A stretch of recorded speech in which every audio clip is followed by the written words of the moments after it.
दोस्तों, बॉलीवुड के ही मैन धर्मेंद्र की दो शादियां, एक तरफ पहली पत्नी प्रकाश कौर का वो दर्द जो दशकों तक चार दीवारी में कैद रहा, और दूसरी तरफ ड्रीम गर्ल हेमा मालिनी का चमचमाता स्टारडम। दुनिया ने इस लव ट्रायंगल की सिर्फ वही कहानी सुनी जो उन्हें बताई और दिखाई गई। लेकिन जरा सोचिए, अगर पूरे 50 साल बाद कोई ऐसा कड़वा सच बेनकाब हो जाए जो पूरी कहानी को ही पलट कर रख दे, तो क्या होगा? आखिर इतने दशकों बाद हेमा मालिनी ने ऐसा कौन सा राज खोला है जिसने पुराने जख्मों को फिर हरा कर दिया? और जब सालों तक खामोश रहने वाली प्रकाश कौर ने अपनी चुप्पी तोड़ी, तो उन्होंने हेमा के बारे में ऐसा क्या कह दिया जिसे सुनकर पूरी इंडस्ट्री सन्न रह गई? आज हम बॉलीवुड की चमक दमक के पीछे छिपे उस 50 साल पुराने राज से पर्दा उठाएंगे जो आज तक आपसे छिपाया गया था। तो चलिए, बिना किसी देरी के इस दिलचस्प कहानी के पन्ने पलटते हैं। जब भी हम बॉलीवुड की सबसे क्लासिक और मशहूर प्रेम कहानियों का जिक्र करते हैं तो धर्मेंद्र और हेमा मालिनी का नाम सबसे ऊपर आता है। पर्दे पर उनकी केमिस्ट्री देखकर ऐसा लगता था जैसे ये दोनों जन्म जन्मांतर के लिए एक दूसरे के लिए ही बने हों। लेकिन इस रुपहले पर्दे के पीछे की हकीकत बेहद कड़वी, दर्दनाक और आंसुओं से सनी हुई थी। ये कहानी शुरू होती है पंजाब के साहनेवाल गांव के एक सीधे साधे लड़के धर्म सिंह देओल से। साल 1954 था। धर्मेंद्र की उम्र महज 19 साल थी जब उनके परिवार ने उनकी शादी प्रकाश कौर से कर दी। यह एक टिपिकल अरेंज मैरिज थी। प्रकाश कौर एक बहुत ही साधारण, पारिवारिक और भारतीय संस्कारों में रची बसी महिला थीं। उस समय धर्मेंद्र को कोई नहीं जानता था। वो खेतों में काम करते थे, ड्रिलिंग कंपनी में नौकरी करते थे और आंखों में सिर्फ एक ही सपना पालते थे, मुंबई जाकर हीरो बनने का। धर्मेंद्र जब मुंबई के संघर्ष भरे सफर पर निकले तो प्रकाश कौर पंजाब के उस छोटे से गांव में अपने परिवार और बच्चों की परवरिश कर रही थीं। उन्होंने हर कदम पर धर्मेंद्र का साथ दिया। जब धर्मेंद्र के पास खाने के पैसे नहीं होते थे तब भी प्रकाश कौर ने कभी उनसे कोई शिकायत नहीं की। आखिरकार धर्मेंद्र की मेहनत और उनके बेमिसाल लुक्स ने बॉलीवुड में अपना जादू चलाया। वो एक सुपरस्टार बन गए और फिर उन्होंने अपने परिवार को मुंबई बुला लिया। मुंबई आने के बाद भी प्रकाश कौर कभी फिल्मी पार्टियों या मैगजीन के पन्नों पर नजर नहीं आई। उनके लिए बॉलीवुड की चकाचौंध कोई मायने नहीं रखती थी। उनके लिए उनका परिवार, उनके बच्चे सनी, बॉबी, विजेता और अजेता और उनके पति धर्मेंद्र ही उनकी पूरी दुनिया थे। धर्मेंद्र भी एक आदर्श पति और पिता की तरह हर शाम शूटिंग के बाद सीधे अपने घर लौटते थे। सब कुछ एकदम परफेक्ट चल रहा था। एक खुशहाल परिवार की वो तस्वीर जिसे देखकर कोई भी रश्क कर सकता था। लेकिन किस्मत को शायद कुछ और ही मंजूर था।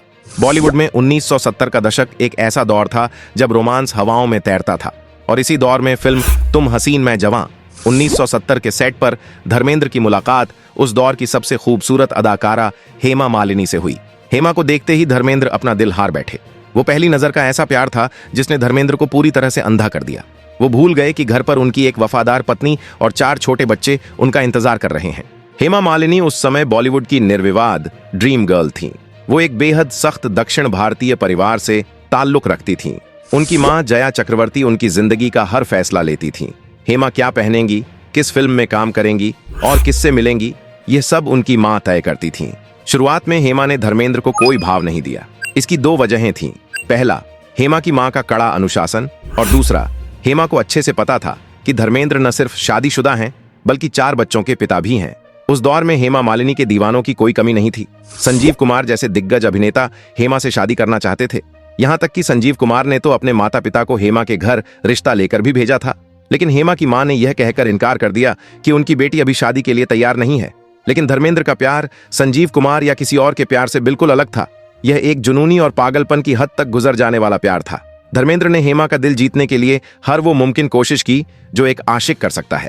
कहा जाता है कि ब्लॉकबस्टर फिल्म शोले के सेट पर धर्मेंद्र की दीवानगी अपनी चरम सीमा पर थी। वो हेमा के साथ रोमांटिक सीन्स को बार बार फिल्माना चाहते थे।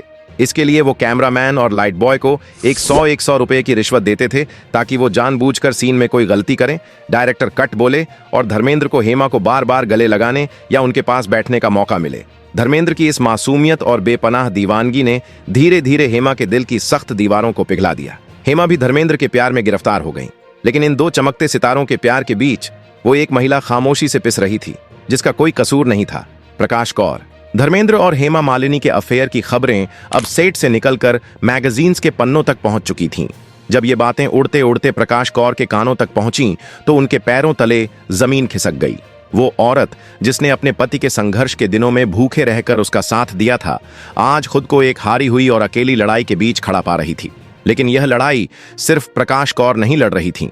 हेमा मालिनी का परिवार भी इस रिश्ते के सख्त खिलाफ था। हेमा की मां जया चक्रवर्ती किसी भी कीमत पर अपनी बेटी की शादी एक शादीशुदा इंसान से नहीं होने देना चाहती थीं। वो नहीं चाहती थीं कि उनकी बेटी पर सौतन या घर तोड़ने वाली औरत का ठप्पा लगे। हालात को बेकाबू होता देख हेमा की मां ने आनन फानन में हेमा की शादी उस दौर के एक और सुपरस्टार जितेंद्र से तय कर दी। जितेंद्र और हेमा के परिवार वाले चेन्नई, उस समय मद्रास, पहुंच गए। शादी की सारी तैयारियां हो चुकी थीं। कुछ ही घंटों में हेमा मालिनी और जितेंद्र फेरे लेने वाले थे। लेकिन जैसे ही यह खबर धर्मेंद्र को मुंबई में मिली, वो पागलों की तरह चेन्नई के लिए रवाना हो गए। उनके साथ जितेंद्र की तत्कालीन प्रेमिका और अब पत्नी शोभा कपूर भी थीं। धर्मेंद्र ने ठीक उसी फिल्मी अंदाज में शादी के मंडप में एंट्री की जैसा हम फिल्मों में देखते हैं। उन्होंने हेमा को एक बंद कमरे में ले जाकर बहुत भावुक होकर समझाया और अपनी जान देने की धमकी तक दे डाली। धर्मेंद्र के आंसुओं और जिद के आगे हेमा का दिल पसीज गया और उन्होंने जितेंद्र से शादी करने से साफ इनकार कर दिया। जितेंद्र को खाली हाथ लौटना पड़ा। इस एक घटना ने यह साबित कर दिया कि धर्मेंद्र और हेमा का रिश्ता अब किसी की भी परवाह नहीं करेगा, चाहे वो हेमा की मां हो या फिर मुंबई में अपने घर में रोती हुई प्रकाश कौर। जब धर्मेंद्र मद्रास से वापस मुंबई लौटे तो उन्होंने तय कर लिया था कि अब वो हेमा से ही शादी करेंगे। उन्होंने अपने परिवार के सामने यह बात रखी और प्रकाश कौर से कानूनी तौर पर तलाक मांगा। यह प्रकाश कौर की जिंदगी का सबसे खौफनाक पल था। जिस पति को उन्होंने अपना भगवान माना था, आज वही पति उन्हें अपने जीवन से बेदखल कर रहा था। उस दौर में स्टार्स की पत्नियां अक्सर मीडिया के सामने नहीं आती थीं और पति के फैसले को चुपचाप मान लेती थीं। लेकिन जब बात प्रकाश कौर के आत्मसम्मान और उनके 4 बच्चों के भविष्य पर आई तो उस खामोश और सीधी सादी महिला ने अपनी जिंदगी का सबसे बड़ा, कड़ा और ऐतिहासिक फैसला लिया। प्रकाश कौर ने धर्मेंद्र की आंखों में आंखें डालकर साफ शब्दों में कह दिया, चाहे कुछ भी हो जाए, मैं मरते दम तक तुम्हें तलाक नहीं दूंगी। यह केवल एक धोखा खाई हुई पत्नी की जिद नहीं थी, इसके पीछे एक बहुत बड़ा दर्द और एक मां की तड़प छिपी हुई थी। प्रकाश कौर जानती थीं कि अगर उन्होंने कानूनी तौर पर धर्मेंद्र को तलाक दे दिया तो उनके बच्चों के सिर से पिता का साया और नाम हमेशा के लिए छिन जाएगा। वो हेमा मालिनी की खुशियों के लिए अपने बसे बसाए परिवार को सड़क पर नहीं ला सकती थीं। वो इस बात को हजम नहीं कर पा रही थीं कि जिस इंसान को उन्होंने जीरो से हीरो बनते देखा, वो किसी और का कैसे हो सकता है। प्रकाश कौर का यह फैसला बॉलीवुड के इतिहास में एक मील का पत्थर बन गया, क्योंकि उन्होंने साबित कर दिया कि वो बिना लड़े अपनी जगह खाली नहीं करेंगी। तलाक न मिलने के बावजूद धर्मेंद्र और हेमा का प्यार इतना अंधा और जुनूनी हो चुका था कि उन्होंने समाज, नैतिकता और कानून की परवाह करना छोड़ दिया। हिंदू मैरिज एक्ट के तहत पहली पत्नी के जीवित और शादीशुदा रहते हुए कोई भी हिंदू पुरुष दूसरी शादी नहीं कर सकता था। यह गैर कानूनी था और इसके लिए सजा भी हो सकती थी। इस बड़ी कानूनी अड़चन और प्रकाश कौर की जिद से बचने के लिए साल 1979 में धर्मेंद्र और हेमा मालिनी ने एक ऐसा कदम उठाया जिसने पूरे देश और मीडिया में भूचाल ला दिया। उन्होंने कानून की खामियों का फायदा उठाते हुए अपना धर्म परिवर्तन कर लिया और इस्लाम धर्म कबूल कर लिया। दस्तावेजों में धर्मेंद्र बन गए दिलावर खान और हेमा मालिनी बन गईं आयशा बी, और इसी मुस्लिम नाम और पहचान के साथ उन्होंने 1980 में बेहद गुप्त तरीके से निकाह कर लिया। बाद में उन्होंने अयंगर रीति रिवाजों से भी शादी की। जब यह चौंकाने वाली खबर मीडिया में ब्रेक हुई तो जैसे एक भूचाल आ गया। हर तरफ धर्मेंद्र की कड़ी आलोचना होने लगी। उन्हें एक धोखेबाज पति और एक स्वार्थी पिता कहा गया। दूसरी तरफ हेमा मालिनी, जिन्हें भारतीय दर्शक एक आदर्श, संस्कारी और पवित्र ड्रीम गर्ल की तरह पूजते थे, रातों रात समाज की नजरों में गिर गईं। उन्हें एक घर तोड़ने वाली औरत करार दिया गया। समाज ने उन पर भद्दी उंगलियां उठानी शुरू कर दी। मैगजीन के पन्ने इस लव ट्रायंगल की मसालेदार कहानियों से रंगे हुए थे। लेकिन इन सब शोर शराबे के बीच प्रकाश कौर अपने घर के एक अंधेरे कोने में खामोशी से अपने आंसुओं को पी रही थीं। उनके पति ने एक नई दुनिया बसा ली थी, एक नया घर खरीद लिया था और वो उसी पुरानी दुनिया में अपने बच्चों सनी, बॉबी, विजेता, अजेता के साथ बिल्कुल अकेली रह गई थीं। लोग सोचते हैं कि प्रकाश कौर ने इस पूरी त्रासदी के दौरान कभी अपनी आवाज नहीं उठाई और वो हमेशा एक कमजोर, बेचारी औरत बनकर घर में बैठी रहीं। लेकिन सच्चाई इससे बिल्कुल अलग है। जब मीडिया में हेमा और धर्मेंद्र की शादी को लेकर बहुत ज्यादा उछाला जा रहा था और लोग प्रकाश कौर पर तरस खा रहे थे, तब प्रकाश कौर ने तय किया कि वो इस तमाशे को और नहीं सहेंगी। साल 1981 में प्रकाश कौर ने मशहूर फिल्म मैगजीन स्टारडस्ट को अपनी जिंदगी का पहला, आखिरी और सबसे रेयर इंटरव्यू दिया। यह कोई आम बातचीत नहीं थी, यह एक ज्वालामुखी का फटना था। यह वो इंटरव्यू था जिसमें उन्होंने अपने दिल का सारा दर्द, गुस्सा और गुब्बार निकाला था और हेमा मालिनी को पूरी दुनिया के सामने बेनकाब कर दिया था। प्रकाश कौर ने अपने आत्मसम्मान को बरकरार रखते हुए हेमा मालिनी को सीधा आईना दिखाया और वो बात कही जिसे आज भी बॉलीवुड के इतिहास का सबसे बड़ा और कड़वा तमाचा माना जाता है। उन्होंने बिना किसी झिझक के कहा था, हेमा ने जो किया वो कोई भी शरीफ, संस्कारी और इज्जतदार औरत कभी नहीं करेगी। अगर मैं हेमा की जगह होती तो मैं कभी ऐसा शर्मनाक कदम नहीं उठाती। मैं कभी किसी दूसरी औरत का हंसता खेलता घर नहीं उजाड़ती। मैं हेमा की भावनाएं और उनका प्यार समझ सकती हूँ, लेकिन बतौर एक औरत, एक पत्नी और एक माँ के रूप में मैं उनके इस काम को कभी सही नहीं मान सकती। यह एक बहुत बड़ा एक्सपोज था। प्रकाश कौर ने एक झटके में हेमा के उस ड्रीम गर्ल वाले इमेज को तोड़कर रख दिया था और यह साफ कर दिया था कि स्टारडम और प्यार के नाम पर आप किसी और के घर को बर्बाद करने का लाइसेंस नहीं पा सकते। लेकिन इसके साथ ही इस इंटरव्यू में प्रकाश कौर की महानता और उनके बेइंतहा प्यार की एक और झलक देखने को मिली। उन्होंने हेमा पर निशाना जरूर साधा, लेकिन उन्होंने अपने धोखेबाज पति धर्मेंद्र का पूरी तरह से बचाव किया। उन्होंने दुनिया को यह बता दिया कि वो कोई अबला नारी नहीं है जो अपने पति को कोसती फिरेगी। प्रकाश कौर ने कहा, केवल मेरे पति को ही क्यों दोष दिया जा रहा है? कोई भी आदमी मेरे मुकाबले हेमा को ही चुनेगा। वो इतनी खूबसूरत जो है, आधी इंडस्ट्री उनके पीछे पागल थी। बॉलीवुड में हर कोई यही कर रहा है, तो फिर मेरे पति को ही क्यों निशाना बनाया जा रहा है? भले ही वो एक अच्छे पति साबित नहीं हुए, लेकिन वो एक बहुत अच्छे इंसान हैं और सबसे बढ़कर वो मेरे बच्चों के एक बहुत अच्छे पिता हैं। आज भी वो हर शाम घर आते हैं और बच्चों के साथ समय बिताते हैं। मुझे उन पर पूरा भरोसा है। इस एक इंटरव्यू ने प्रकाश कौर का कद इंडस्ट्री में और लोगों की नजरों में बहुत बड़ा कर दिया।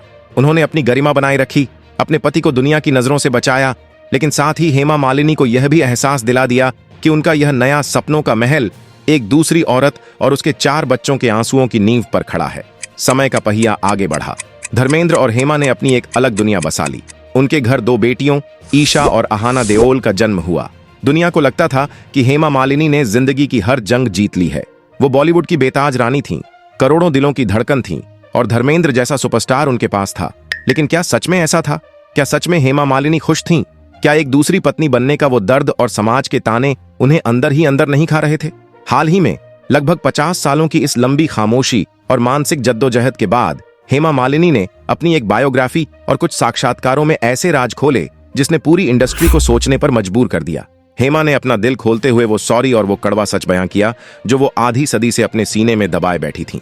हेमा ने यह चौंकाने वाला खुलासा किया कि उनके और धर्मेंद्र के बीच शादी के वक्त एक बहुत सख्त समझौता हुआ था। हेमा ने कहा, मैंने अपनी जिंदगी में कभी भी प्रकाश कौर या उनके परिवार की शांति भंग करने की कोशिश नहीं की। मैंने धर्म जी से शादी जरूर की, लेकिन मैंने उन्हें कभी उनके पहले परिवार से दूर नहीं किया। मैंने खुद के लिए एक लक्ष्मण रेखा खींच ली थी जिसे मैंने आज तक पार नहीं किया है। हेमा का यह राज इसलिए बहुत बड़ा है क्योंकि आधी दुनिया यही सोचती थी कि हेमा ने धर्मेंद्र को प्रकाश से पूरी तरह छीन लिया है, लेकिन असल सच्चाई बहुत दर्दनाक थी। हकीकत यह थी कि हेमा मालिनी को अपनी पूरी जिंदगी लगभग एक सिंगल मदर की तरह ही गुजारनी पड़ी। धर्मेंद्र कभी भी पूरी तरह से उनके नहीं हो पाए।